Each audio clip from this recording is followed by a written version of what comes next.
In ancient Greece, few names carried more fear than Lamia. She was blamed for loss, darkness, and things people could not explain. Yet Lamia was not born a monster. She was a queen, and her transformation did not begin with evil, but with something far more human. Welcome back to Legends Reborn.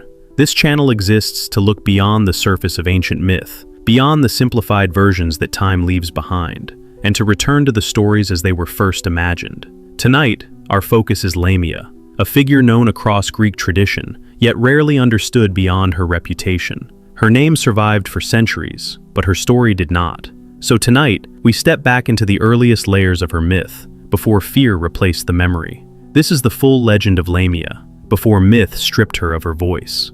Lamia's story begins where many mortal lives in Greek myth are altered beyond repair, with Zeus. In the earliest traditions, Lamia is remembered as a queen of Libya, a woman of status and lineage, not a marginal figure or a creature of fear. Her beauty is noted, but more importantly, so is her position. She belongs to the human world, grounded in rule and order, before the gods take notice of her. Zeus does not approach her as a destroyer. He appears as a lover. Through him, Lamia becomes the mother of children who stand at the boundary between mortal and divine. In Greek myth, that boundary is never stable. It invites attention, and it rarely ends without consequence. When Hera discovers the affair, the story fractures. Ancient sources do not agree on what happens next, and that disagreement has endured for centuries. Some say Hera kills Lamia's children herself, striking them down as punishment for Zeus's betrayal. Others claim the children are taken away and hidden, removed from Lamia without explanation. A darker version suggests that Lamia is driven mad and forced to destroy her own offspring. The myth never settles on a single truth. What remains constant is the outcome. Lamia loses her children, completely and irreversibly, and she is left alive afterward. In Greek myth, survival is not always a mercy. Lamia does not die in grief, and she does not vanish from the story. Instead, she continues to exist in a state the myths struggle to define. Her loss does not pass. It settles into her life and begins to change it from within. The transformation is not immediate. There is no single moment where Lamia becomes something else. Instead, the myth describes a slow unraveling. She loses the ability to sleep. She becomes unable to rest, unable to escape memory. Some traditions attribute this sleeplessness to Hera's punishment, an unending awareness that keeps grief alive, even when the body fails. Later stories introduce the image that will define Lamia for centuries: her eyes. She is said to remove them at will, setting them aside so she can rest. Zeus grants her this ability, though the reason is never fully explained. Some interpret it as an act of pity. Others see it as evidence of how far she has already drifted from ordinary human life. Either way, the image endures. A woman who must stop seeing in order to survive. Only after this does Lamia begin to change in how she is remembered by others. Her grief turns outward. She becomes associated with the death of children, not her own, but those of others. The myth does not describe this shift as a conscious choice. It simply states that she becomes what people fear.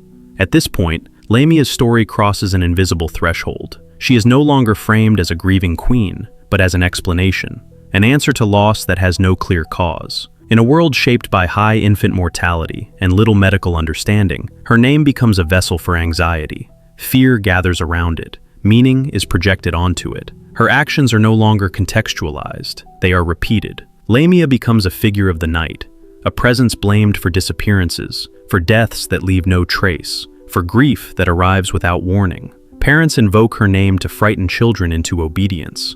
The story detaches from its origin and begins to circulate on its own. And yet, even as the myth hardens, traces of the earlier woman remain. Lamia is not portrayed as indiscriminate. She does not threaten entire cities or challenge the gods. Her violence is narrow, focused, repetitive. It turns toward what mirrors her own loss. This detail, preserved quietly across versions, suggests that the myth never fully forgets where she came from. She is not a force of chaos. She is a wound that never closes. As her legend spreads, physical descriptions begin to change. Some sources describe her as serpentine, partially transformed, her lower body no longer human. Others leave her form ambiguous, emphasizing behavior over appearance. These variations reflect not a single original image, but a process of reinterpretation, each retelling adding distance between Lamia and her first identity. By the time later authors reference her, Lamia is no longer a queen of Libya. She is a warning, a name spoken to contain fear, a shape that can be adjusted to fit the anxiety of the moment. But the earliest layers of her myth resist complete erasure. Beneath the later horror, there remains a human outline, a woman drawn into the affairs of the gods, a mother who survives the loss of her children, a life that continues past the point where meaning was expected to endure.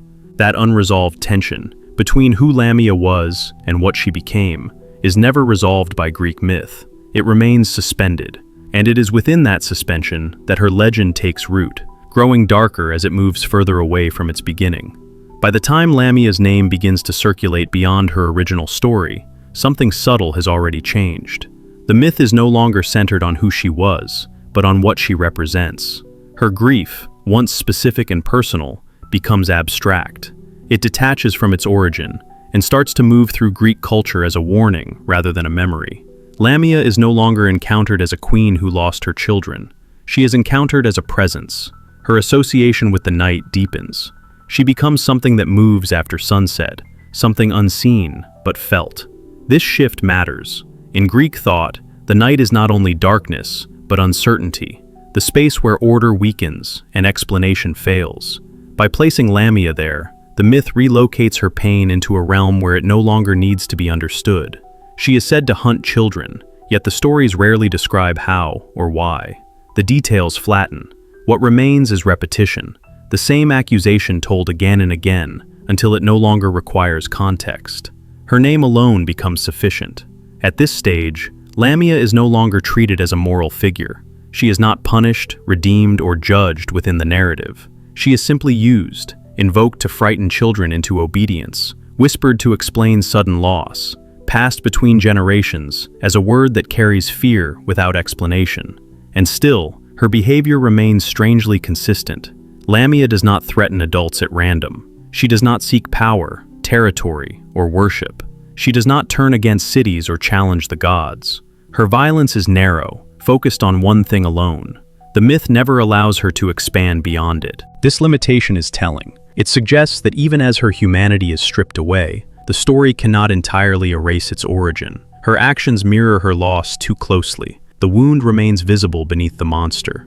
Over time, Lamia's form begins to shift. Some traditions describe her as serpentine, her lower body no longer human. Others emphasize her face, her gaze, or her eyes, the same eyes she once removed to escape memory. These descriptions vary widely, and they do not align into a single image. What changes instead is function. Lamia becomes adaptable. She can be reshaped to match different fears. In one place, she is a child snatcher. In another, a night-dwelling spirit. In others, something closer to a demon. Her name stretches to cover multiple anxieties, even when the details conflict. This process fragments her identity. Within Greece itself, Lamia does not remain one being. Her name begins to fracture into related figures, echoes rather than copies. Mormo emerges as a pure fright figure, used by caregivers to control behavior. Jello becomes associated with infant death and miscarriage, a presence blamed when grief has no visible cause. Empusa appears as a night spirit that deceives and drains young men, shifting Lamia's legacy towards sexuality and illusion. These figures are not separate creations. They are pieces broken off from a single story.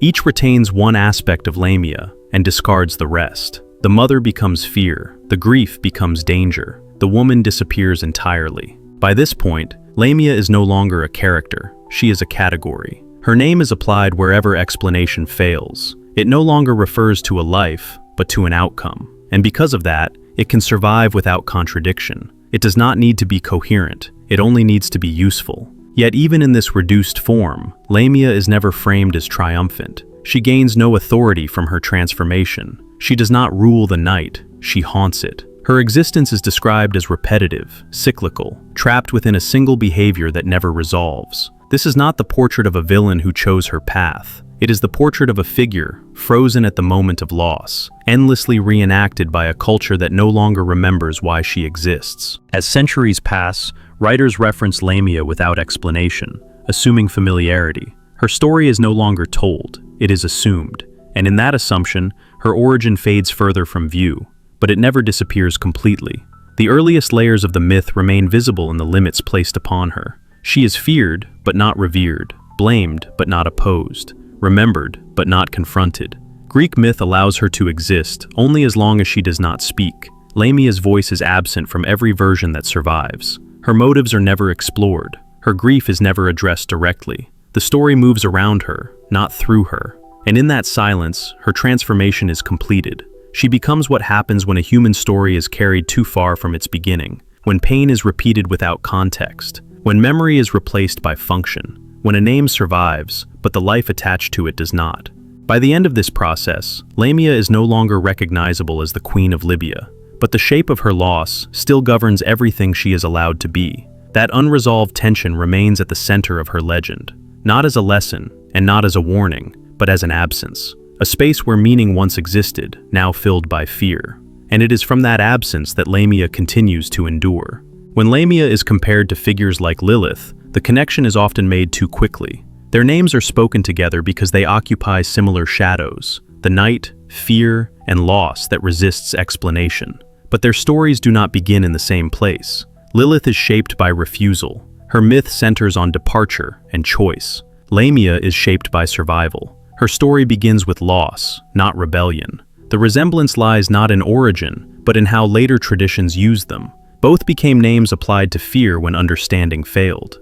If you want to explore Lilith's full story, from her earliest origins to her later transformations, that complete myth is already covered in an earlier episode on this channel. For Lamia, however, the path is different. Her legacy is not ideological, it is practical. Her name was used to explain sudden death, recurring grief, and the kind of pain that returned without warning. Over time, that function replaced her identity. The monster remained, while the woman faded. And yet, Lamia was never fully absorbed into myth as a simple demon. She was not worshipped, nor completely erased. She remained suspended, too human to dismiss, too altered to restore. She is remembered as a monster, but what endures beneath that memory is something unresolved. This has been Legends Reborn, a place where ancient voices still move beneath the surface of our modern world. If Lamia's story stayed with you, or revealed something you hadn't considered before, I'd love to hear your thoughts. And if there's a detail I overlooked, a version, a fragment, or a forgotten line from the older traditions that deserves its place in this telling, feel free to share it. Your insight helps these myths remain alive, not fixed. And if there is another figure whose name has been reduced to fear, a story shaped by silence rather than memory, let me know in the comments. Your voice helps guide which legends rise next. Thank you for staying with me through Lamia's story, for listening closely, for allowing the past to speak without forcing it to explain itself. Until the next story, may the forgotten be remembered and the unanswered remain open.